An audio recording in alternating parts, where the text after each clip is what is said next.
കുട്ടീസ്, ഇത് ചെറിയൊരു സമയം കൊണ്ട് നമുക്ക് ക്രിസ്മസ് എക്സാമിന് അത്രയും ഇമ്പോർട്ടന്റ് ആയിട്ടുള്ള ഒരു ക്വസ്റ്റ്യൻ ചെയ്ത് നോക്കാം. അപ്പൊ ഏരിയ ഓഫ് ട്രയാങ്കിൾ എന്നുള്ള ചാപ്റ്ററിൽ നിന്നുള്ള ചോദ്യമാണ് ഇത് അല്ലെ. ട്രയാങ്കിൾ കാണുമ്പോൾ നിങ്ങൾക്ക് ഇതിന്റെ ഏരിയ എന്തായിരിക്കും എന്നുള്ളത് കണ്ടുപിടിക്കാൻ കുറച്ച് ബുദ്ധിമുട്ടുണ്ടായിരിക്കും. കാര്യം ഇത് നമുക്ക് അറിയുന്ന ഒരു കാര്യമുണ്ട്, നമുക്ക് ട്രയാങ്കിളിന്റെ ഏരിയ കണ്ടുപിടിക്കണമെങ്കിൽ അതിന്റെ ബേസും അതുപോലെ തന്നെ അതിന്റെ ഹൈറ്റും അത്യാവശ്യമുള്ള കാര്യമാണ്. കാര്യം ട്രയാങ്കിളിന്റെ ഏരിയ എന്ന് പറഞ്ഞാൽ half into base into height ആണ്. സോ ഇതിന്റെ ഹൈറ്റ് എവിടെയാണ് കാണുന്നത്? ട്രയാങ്കിളിന്റെ ഹൈറ്റ് നിങ്ങൾക്ക് പുറത്തായിട്ട് കൊടുത്തത് കാണാം അല്ലെ. ഇതിന്റെ ട്രയാങ്കിളിന്റെ ഹൈറ്റ് 3 സെന്റിമീറ്റർ എന്നുള്ള രീതിയിൽ പുറത്താണ് അടയാളപ്പെടുത്തിയിരിക്കുന്നത്. സോ എപ്പോഴും മക്കൾ ശ്രദ്ധിക്കേണ്ട കാര്യം ട്രയാങ്കിൾ എത്ര ഉയരത്തിലാണ് എന്നുള്ളത് മാത്രം ശ്രദ്ധിക്കുക. ട്രയാങ്കിളിന്റെ ഉള്ളിൽ തന്നെ അതിന്റെ ഹൈറ്റ് വരണം എന്നുള്ളതല്ല.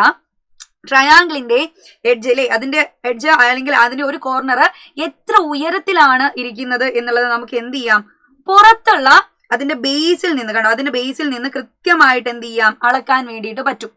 അപ്പൊ ബേസിൽ നിന്ന് നിങ്ങൾ നോക്കേണ്ട കാര്യം ഇതാണ്, ബേസിൽ നിന്ന് നിങ്ങൾ എത്ര ഹൈറ്റിലാണ് ആ ഒരു ട്രയാങ്കിൾ ഇരിക്കുന്നത്.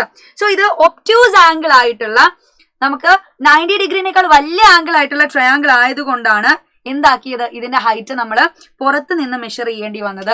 സോ ഇവിടെ ഹൈറ്റ് എന്ന് പറഞ്ഞാൽ 3 സെന്റിമീറ്റർ ആണ്, ബേസ് എന്ന് പറഞ്ഞാൽ 4 സെന്റിമീറ്റർ ആണ്. അങ്ങനെയാണെങ്കിൽ ഏരിയ എത്രയായിരിക്കും വരിക? Area is equal to half into 4 into 3 ഇല്ലടാ, 4ല് 2 അല്ലേ, 4ല് 2 തവണ പോകും. അപ്പൊ നമുക്ക് 2 into 3 is equal to 6 centimetre square area നിങ്ങൾക്ക് കിട്ടിയിട്ടുണ്ടായിരിക്കും.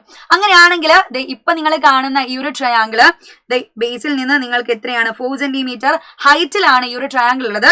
ഈ ട്രയാങ്കിളിന്റെ ബേസ് എന്ന് പറഞ്ഞാൽ 8 സെന്റിമീറ്റർ ആണ്. സോ ഇതിന്റെ ഏരിയ എന്താണെന്നുള്ളത് കമന്റ് ബോക്സിൽ പറയാം. അതിന്റെ കൂടെ നിങ്ങളോട് ഒരു കാര്യോടെ പറയട്ടെ, നമ്മളുടെ അവഞ്ചേഴ്സ് ബാച്ചിൽ ഇപ്പം എൻഡ് ഗെയിം സ്റ്റാർട്ട് ചെയ്യാൻ പോവാണ്. സോ ഈ ഒരു കാര്യം ഫ്രണ്ട്സിനോടൊക്കെ ഒന്ന് അറിയിച്ചു കൊടുക്കുക. ഇനി നമുക്ക് ബാച്ചിൽ വെച്ച് കാണാം. Bye bye.